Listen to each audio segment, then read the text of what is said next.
피를 보충해주는 치과 보충물을 보정해주는 장치다. 그렇게 얘기를 한 거예요. 그래서 뭐 예전부터 여러 가지 시도들이 있었는데 사실은 제대로 이렇게 활용되거나 그러기가 좀 어려웠어요. 내가 1989년도에 미국에 AAID라고 아메리칸 아카데미 오브 임플란트 덴티스트리라는 이런 학교가 지금도 있나 모르겠어요. 그러니까 있었는데 이때 가니까 임플란트는 활용하는 게 실패를 하면 어떻게 하냐. 그러니까 뭐 블레이드 임플란트 실패한 거는 빼고 뭐 볼마카 임플란트라는 걸 바꾸고 뭐 좀 이런 얘기였어요. 그래서 과학적인 근거가 없었는데 그 다음에 이제 우리나라에서는 1980년대 말쯤에 이 골유착성 임플란트라는 게 소개가 됐어요. 이 골유착성 임플란트의 소개는 1985년도에 미국의 저널 오브 프로스테틱 덴티스트리는 미국 치과 보철학회 학술지죠.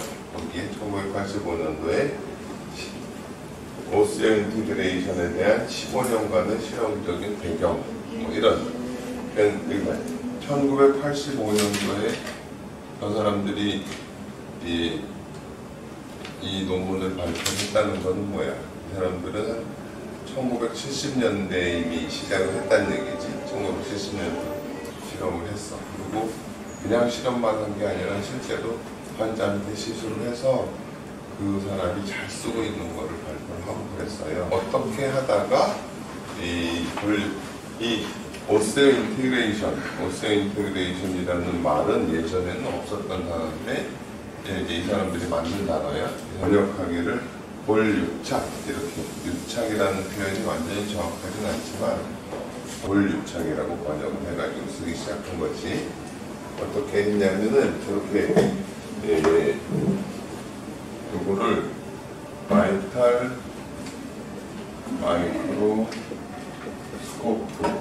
마이크로스코프라는 것은 현미경을 말하는 거야. 현미경은 우리가 여러분이 학교 다닐 때 그런 걸 봤는지 모르겠지만 양파 껍질 같은 걸 얇게 해가지고 현미경에서 보면 양파의 세포가 보이고 하잖아요.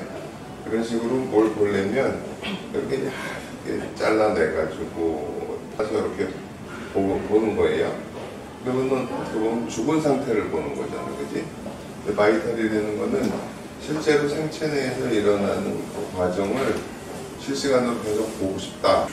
여기다가 이런 장치를 달아서 이 뼈에 이상이 생긴 다음에 혈류가 어떻게 이게 혈관 안에서 뭐 백혈구, 적혈구들이 이렇게 왔다 갔다 하는 그런 사진을 지금 실제로 움직이는 거를 계속 볼 수 있는 그런 거를 몸속에다가 넣어놓은 거예요. 그래가지고 봤어. 이걸 보고서 실제로 우리 몸에서 치유가 일어날 때는 이런 과정을 예를 들어서 뭐 다치고 나면 빗떡이 생겼다고 그게 싹 떨어지면서 살이 다시 안 오잖아요. 그거를 실시간으로 계속 관찰하는 거지. 그렇게 해서 이걸 이제 다 보고 또 다른 실험을 하기 위해서 요거를 빼내야 되니까 이게 좀 장치가 뭐 고가라고 해요. 그러니까 이걸 빼내서 다른 데다 또 꽂으려고 이걸 빼려고 그러는데 이게 안 빼지더라는 거예요. 안 빠지는 거 뼈에 붙어가지고 이상하다. 이게 뭐지? 그러니까는 뉴턴이 사과 떨어지는 거 보고 그냥 사과는 떨어지네 이렇게 생각할 수 있는데 거기서 뭐 만료인력의 법칙을 생각했다는 식으로 이게 뭐 그냥 뼈에 붙었네 이렇게 하고 생각하면 그냥 넘어가겠지만 이런 게 있어? 왜 그러냐면 여러분이 우리가 지금 알고 있는 골유착이라는 현상은 기본적으로 말하면 면역 현상을 이용하는 거예요. 면역이라는 것은 뭐냐면 우리 몸이 있잖아요. 여기 봐요. 몸에 어떤 이물질이 들어오면 이걸 어떻게든지 몰아내려고 그러는 거예요. 이물질이 들어오면 어떻게든지 바깥으로 몰아내거나 이게 정 안 되면 여기를 이렇게 뺑 둘러싸버려. 면적질 같은 걸로 둘러싸서 이 몸의 다른 부분하고 연관이 없게 만들어 버리는 거야. 그러니까는 가끔 매장 중에 총알이 박힌 사람이 그냥 살고 있더라. 근데 총알이 총알은 이물질이기 때문에 막 조금씩 뭐 면역 반응이 일어나면 그렇게 되는데, 그렇지 않다면은 이렇게 뺑 둘러싸서 그 이물질이 우리 신체 내부하고 어떤 접촉을 못하게 만들어 버리는 거예요. 그래서 예전에 사용했던 임플란트들은 그때 이렇게 생긴다고 내가 1985년도에 시술했던 임플란트들은 이렇게 보면 나중에 보면은 이 임플란트 주변에 연조직이 이렇게 뺑 둘러싸고 있어요. 약간 이렇게 쿠션도 있고 그렇게 돼. 그래서 예전에는 이거를 그냥 뭐 슈도 페리오돈탈 멤브레인 이런 식으로 표현하기도 했어. 치주인대는 아닌데 슈도라는 건 이제 가짜라는 얘기야. 치주인대랑 비슷한 역할을 한다. 근데 사실은 이게 이물질이니까 이물질을 몰아내는, 차단하는 역할을 한 거였지. 이런 게 항상 있었는데 그런 게 없더란 얘기죠. 저기는 이렇게 외부 물질을 차단하는 뭐가 있었는데 그게 없더라는 얘기예요. 예전에 예를 들어서 우리가 뭐 수술을 뼈를 고정하기 위해서 뭐 핀을 갖거나 어쩌나 그럴 때는 이 면역 반응이 가장 적은 어떤 금속 나사 같은 걸 이렇게 박았었거든. 몸속에 들어가야 되니까. 근데 그건 면역 반응이 작았을 뿐이지 면역이 없다 이렇게 표현하기는 어려워요. 근데 지금 우리가 생각하는 거는 이 고일류착이라는 거는 면역 반응이 일어나지 않더라는 거지. 이 물질이 들어갔는데 외부 물질이라고 인식을 안 하는 거다. 그래서 이게 도대체 뭐냐라고 생각하니까 여기 보세요.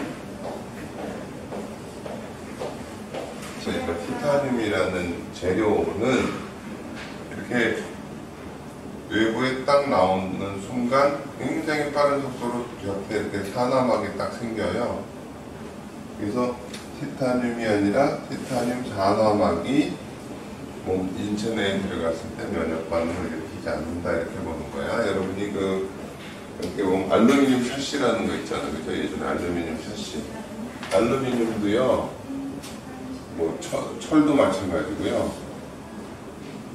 철이 산화된 게 뭐 녹이 쓴다고 그러잖아, 그지? 근데 알루미늄이 산화되고 이런 알루미늄이 산화가 되면 표면에 이 알루미늄 산화막이 생겨서 이게 굉장히 치밀하기 때문에 더 이상 어떤 뭐 물기나 이런 것이 속으로 파고들지 못하게 하기 때문에 이게 녹이 안 쓴다 이렇게 표현을 하는 거예요. 그런 식으로 티타늄이라는 재료는 딱 외부에 노출되면 바로 산화막이 생성해 버리는데 그 티타늄 산화막이 면역 반응을 일으키지 않도록 하는 그런 거다라는 사실을 이제 생각을 해낸 거지. 그래서 저런 어떤 실험을 내가 뭐 치과의 어떤 그 보철물을 잡아주기 위해서 턱뼈에다 심었다가 알게 된 게 아니고 이런 실험을 하다가 저 재료는 몸에서 면역 반응을 일으키지 않고 뼈하고 달라붙네. 완전 달라붙는다고 설명하겠지만 그런 식으로 현상을 생각을 해서 그럼 저기다가 예를 들어가지고 이를 만들어서 이렇게 고정을 시켜서 또 이게 문제가 없는가 그런 실험도 다 하고 그래서 실제로 환자한테서 만들어서 써보고 그러고서 발표를 한 논문이에요. 이렇게 깊이 있는 논문이 사실 잘 없어요. 어떤 실험도 했냐면 우리 이 귀에 이소골이라고 뭐 망치뼈, 오른뼈 뭐 이런 뼈들 조그만 뼈들이 있는데 그게 손상됐을 경우에 뭐 뼈를 깎아서 그렇게 만들어 놓고 이러기도 어려우니까 요런 복합방 틀 같은 거를 뼈 속에다가 이렇게 집어넣으니까 뼈가 요렇게 자라들어가는 거야. 어떤 거부 반응 없이. 그래가지고 싹 들어간 뼈를 빼가지고 요거를 이소골로 만들어서 쓸 수도 있었다 하는 뭐 그런 실험도 하고. 그래서 실제로 예전에 처음에 우리가 현재 사용하고 임플란트하고는 조금 달라요. 처음에 나온 임플란트는요, 이렇게 전체가 다 매끈했어요. 거친 면이 없었어요. 그리고 위에다가 교육각도 만들어주고, 이게 이제 임플란트의 원형이라고 보시면 돼요. 이런 식의 임플란트, 순수 티타늄, 순수라고 하지만은 이 여기서는 100%가 아니고 CPTI 이렇게 표현을 해요. Commercially Pure, 상업적으로 순수하다고 볼 수 있다라는 정도의 표현인데, 표면을 거칠게 만들지 말고 매끄럽게 만들어서 이렇게 붙인다 라는 게 조개 임플란트예요. 여기 봐요. 그래서 임플란트의 심립 순서는 이 잇몸을 젖혀서 임플란트를 넣고, 그 당시에 임플란트 심을 때는요, 요 커버 스크루라는 게 이렇게 뼈 바깥으로 나올 수 있게 이렇게 만들어 놨었어요. 이런 식으로. 우리가 지금 시술하는 거는 요 커버 스크루가 이렇게 뼈에 묻히게 시술을 해요. 그 다음에 이 뼈가 임플란트하고 달라붙었다 생각이 되면 이제 잇몸을 젖혀서 여기다가 어바트먼트라는 걸 연결을 해요. 어바트먼트를 놓고 그 위에서부터 이렇게 보철물을 만들기 시작했어. 처음에는. 잇몸은 여기 있는데 보철은 여기 있는 거니까 좀 보기가 싫었겠죠. 그렇지만 뭐 틀니에 비해서는 기능이 훨씬 좋으니까 대단히 이 땅에 이렇게 해서 폭발적인 반응을 받았다고 하는데, 여기 봐요. 이 당시에 이 티타늄 위에 어바트먼트라는 게 올라가. 그 위에다가 보철물을 만들었다. 왜 이렇게 했냐면 바로 여기다가 보철물을 만들면 티타늄하고, 우리가 금니가 입안에 아말감이나 금니가 있는 사람은 음식을 먹다 보면 뭔가 시큰하게 느껴지는 경우가 있어요. 젓가락이 닿는 순간에. 그러니까는 이종 금속과 서로 다른 금속 간에 어떤 그 전기 현상이 일어날 수 있는데, 그것이 이 골유착, 오시안 인테그레이션이라는 거에 방해가 될 수 있다라고 생각을 해서 하나를 중간에다가 어떤 구조물을 넣고 여기다 보철물을 만들기 시작했었는데, 임플란트가 많이 사용되면서 어떤 심리적인 문제 등등을 고려해가지고 그냥 바로 여기서부터 보철물을 만드는 어떤가 그런 걸 막 하다 보니까 그래도 별 문제가 없더라. 근데 처음에 왜 이런 식으로 했냐면, 이 사람들이 이 골유착이라는 현상이 그 당시로서는 처음 본 현상이기 때문에 어떻게든지 이거를 잘 유지되도록 하고 그 골유착이 잘 되도록 하기 위해서 굉장히 주의를 했어요. 그럼 여기 보면 우리가 이제 뼈를 깎아서 여기다 임플란트를 넣잖아. 그러면은 뼈를 깎는 동안에 조금 상한 골질이 여기 있고, 그 다음에 여기 이제 빈칸에 있는 어떤 이렇게 혈액 같은 것들이 채워지겠죠. 이게 잘 유지가 되면 이 부분이 다 이렇게 뼈로 채워지게 된다. 그런데 이렇게 시간이 지나고 사용되다 보면 이제 뼈가 좀 다시 힘을 받을 수 있는 형태들도 그렇게 되는 건데, 만약에 이 부분의 상태가 좋지 않으면 여기 이렇게 뭐 피떡이 생기거나 연조직, 우리가 가끔 임플란트 흔들려서 빼어내다 보면은 주변에 이렇게 연조직 차 있는 거 있잖아요. 그런 현상이 일어나기 위해서 이렇게 되는 과정을 굉장히 주의를 한 거예요. 사람들이 임플란트를 심고 이 당시에는 처음에는 한 4개월에서 6개월 있다가 뭐 2차 수술하고 보철물을 만들고 그러라고 했고, 보철물이 들어가서 뼈에 힘이 가해지면 여기 보면 이게 점점 더 하얗게 되죠. 그러니까 힘이 가해져서 뼈가 좀, 우리가 이렇게 운동을 자꾸 하면 근육이 단련되듯이 뼈도 단련이 돼서 이렇게 좀 더 튼튼한 힘을 받을 수 있는 뼈가 돼간다. 그게 대략 한 1년 정도 지나면은 좀 안정이 된다. 이렇게 얘기를 했어요. 여기서부터 여기까지 한 1년. 그리고서는 그 뼈의 변화가 거의 일어나지 않는, 조금 일어나는 거죠. 이런 식으로 설명을 했어요. 그래서 뭐 별 실험을 다 해서 개에다가 그런 임플란트를 심어서 이게 얼마나 힘을 받을 수 있나 봐야 되니까 개에다가 임플란트를 심어서 이렇게 매달아가지고 이런 정도 힘도 견딜 수 있나, 이런 실험도 하고, 우리가 여러분 무슨 약이 나오잖아요. 약이 이렇게 인체 내에 사용되기 전까지 하여간 이런 굉장히 여러 가지 실험을 다 해서 문제가 없다는 걸 확인하고 그렇게 쓰기 시작하는 거예요. 그래서 이 뼈에서 이제 뼈를 만큼 떼어내가지고 실제로 어떻게 돼 있나, 그러니까 이 나선 형태가 그대로 유지되는, 멍멍이 여기 연결도 없고 이렇게 뼈에 쫙 달라붙어 있는 식으로 그렇게 되더라. 이 유착이라는 말은 이렇게 녹아서 붙었다는 얘기인데 사실은 유착하고 조금은 달라요. 굉장히 가까이 딱 가 있는 거야. 그리고 이게 가까이 가 있지만 힘을 가하면 여기도 영향을 받을 수 있을 정도로 기능적으로도 연결이 되어 있는 거라고. 아주 가까이 가 있다. 딱 붙었다라고 얘기할 수는 없어. 딱 붙었으면 이게 안 떨어지겠지, 그지? 이렇게 떨어져요. 힘을 빼면 떨어지는데, 그런 것이, 그러니까 우리가 임플란트 뺄 때도 이렇게 빼낼 수 있잖아요. 이런 걸 아니까 그렇게 할 수 있는 거죠. 그래서, 아니 도대체 볼유착, 오션 인티그레이션이라는 게 뭐가? 나도 막 정의를 막 했어. 77년, 85년, 92년.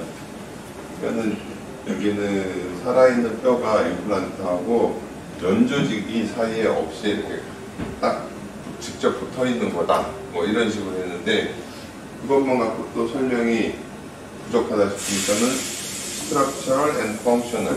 그러니까는 구조적으로 붙어 있지만 여기다 힘을 가하고 어떻게 하면 이게 기능적으로 또 힘을 받을 수 있는 구조로 변한다. 구조적인, 기능적인 연결이 돼 있어야 된다. 뭐 이런 식으로 얘기도 했고, 그 다음에 맨 마지막에 보면은 아주 단단하고 바짝 붙어 있는, 그 다음에 오래 지속되는 이렇게 뼈하고 임플란트 픽처의 연결이다. 이게 설명하기가 좀 어려운 거야. 어쨌든 우리가 이 뼈 속에 들어가서 이게 저절로 뭐 주변에 연조직이 생기거나 그러지도 않고 여기다 힘을 가하면 힘 받는 데 따라서 뼈도 조금 강화되고 뭐 이런 것들을 볼유착이다, 오션 인티그레이션이다 라고 표현하는 거예요. 그러니까 우리가 이제 그 임플란트는 보철물을 구강 내에 고정해주는 장치라고 생각을 했었는데 사실은 그냥 아무거나 나사목 같은 거 박아놓고서 뭐 여러 가지 형태로 만들어서 거기다 이도 만들어서 연결해보고 했지만 제대로 유지된 게 없었는데 우연히 그 러너막이라고 아주 그 PI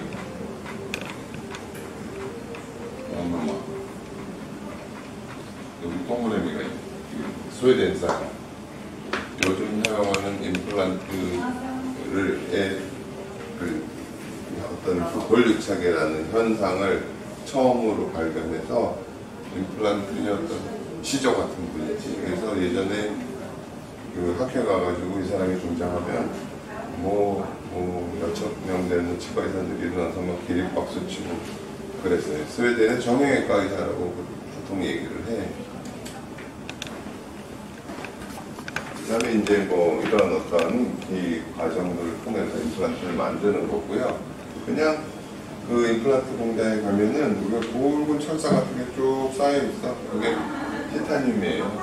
그거를 선반에서 이렇게 닦고 소독하고 해가지고 포장해가지고 나오는 거다. 이런 철사 같은 거. 이게 임플란트 만드는 원재료. 그 다음에 이게 스웨덴에 갔을 때인가, 미국 갔을 때인가 찍은 뭐 이런 그림 따라서 다음 그래서 이제 깎고 나오면 이렇게 뭐 기름 같은 게 있는 거 다 닦아내고 소독하고 그 다음에 이제 뭐 변미 경우도 이렇게 봐요. 이게 뭐 문제가 없나. 주로 이제 연세 드신 분들이 이렇게 하고 계시더라고요. 하여간 이게 이제 티타늄이라고 하면 여기 봐요. 10의 마이너스 8승 1억분의 1초 만에 이렇게 산화막이 막 생긴다는 거예요. 순수한 티타늄을 볼 시간이 없어요. 딱 나오면 이미 산화막이 덮여 있는 거다. 티타늄 하지만 사실은 티타늄 산화막의 어떤 기능이다 이렇게 생각을 하시면 돼요. 그래서 이게 자 그러면 이게 이제 뼈고 뭐 여기 임플란트고 여기 티타늄 산화막쯤 되겠죠. 그 사이에 어떤 얇은 뭔가가 있다고 생각을 해. 그래서 이런 현상이 일어나려면 재료의 어떤 생체 적합성, 그러니까 티타늄이라는 재료가 돼야 된다고 그랬잖아요. 그 다음에 이제 그 임플란트의 형태, 임플란트 어떤 식으로 만들 건가. 그다음 요거를 이제 마크로 스트럭처라고 하는데 이런 나사형 형태. 그다음에 임플란트의 표면. 임플란트 표면을 처음에 이렇게 매끈하게 만들었다고 그랬잖아요. 이 매끈한 게 중요하다고 생각을 했어요. 요즘에는 좀 달라졌지만, 요거는 임플란트 자체의 어떤 재료적인 얘기고, 그 다음에 이게 이렇게 뼈하고 잘 달라붙는 게 되려면 임플란트를 심을 부위의 상태, 뼈에 만약에 뭐 염증이 잔뜩 있다거나 그러면은 이런 현상이 일어나지 않는다. 그 다음에 서지컬 테크닉, 우리가 수술을 할 때 아주 곱게, 이거는 뭐 내가 여러 번 얘기하지만 이 상처가요 이렇게 날카로운 칼로 한번 쫙 비면 시간이 지나면은 흔적도 없이 이렇게 잘 안 물어요. 원래의 조직대로 안 물어요. 그리고 이제 상처를 분류하는데 클린 샵 운드 이렇게 표현해. 근데 만약에 뭐 여기 지저분한 게 뭐 그러면 흉터가 생기잖아요.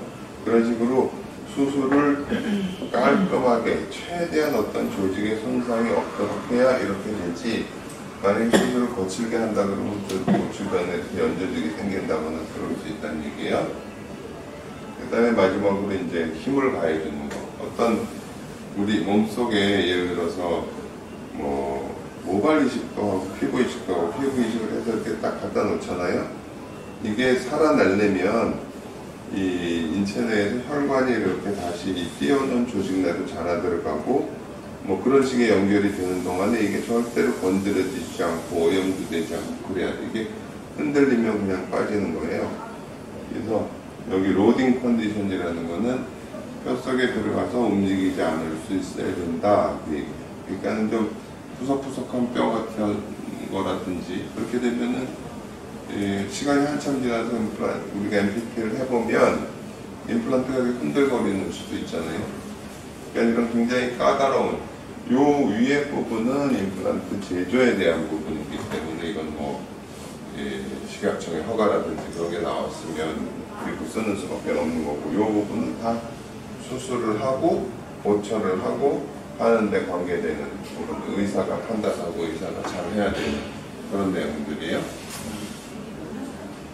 요거는 그러니까는 우리가 지금은 뭐 누구나 막 쓰는 그런 볼유착이라는 현상이 됐지만 처음에는 너무너무나 이렇게 신기하고 소중한 그런 거였기 때문에 그걸 잘 이룩하기 위해서 이런 것들을 철저하게 지켜야 된다. 지금도 이런 것들이 지켜져야 되는 건 맞아요. 다음에 그래서 뭐 임플란트 요걸 픽스처라고도 하기도 하고, 그 다음에 어바트먼트, 그 다음에 골드 실린더, 이건 어바트먼트를 고정해주는 어바트먼트 스크루, 이건 골드 실린더를 고정하는 골드 스크루, 이런 것들을 연결하기 전에 힐링 어바트먼트라는 걸 연결하기도 하고 그렇게 했다는 건데요. 그 어바트먼트가요, 지금은 이거 사실 별 필요 없는 얘기지만 옛날에는 잇몸 위로 이렇게 여기서부터 보철물을 만들기 시작을 했어요. 근데 잇몸 위에서 이렇게 이가 나오고 하니까 모양이 싫잖아. 그러니까 이거를 이 부분을 이렇게 깎아서 마진을 여기로 이렇게 내려버려. 나중에 나왔지. 다음에 그 다음에 이제 여러 가지 다음. 지금 우리 수술할 때 특례시경 차갑게 하자고 그러잖아. 그거는 이렇게 돌 때 열이 나는 거를 최대한 방지하는 거예요. 열이 아주 소독을 깨끗하게 철저하게 하고 열도 안 나게 하고 그렇게 조직의 손상이 최소한도로 될 수 있게 이렇게 하는 거지. 그러니까는 처음에 뼈를 깎을 때는 한 2000rpm 정도를 이렇게 막 돌리다가 나중에 임플란트 넣을 때는 아주 천천히 들어가게 하잖아. 그게 다쳐도 아주 깨끗하게 살짝 다친 거는 원래 조직으로 아문다. 여기 뭐 더럽게 되거나 긁히거나 이런 거는 흉터가 남는다. 그런 현상을 최대한 잘 유도하기 위해서 그런 수술을 하는 거다. 뭐 이 정도로 이게 우리가 지금 사용하는 볼유착이라는 게 그렇게 간단한 게 아니구나. 그렇게 하시면 돼요. 이제 임플란트의 어떤 그 실제에 대해서 간단하게 얘기를 하는 건데 다음 시간에 얘기할게요.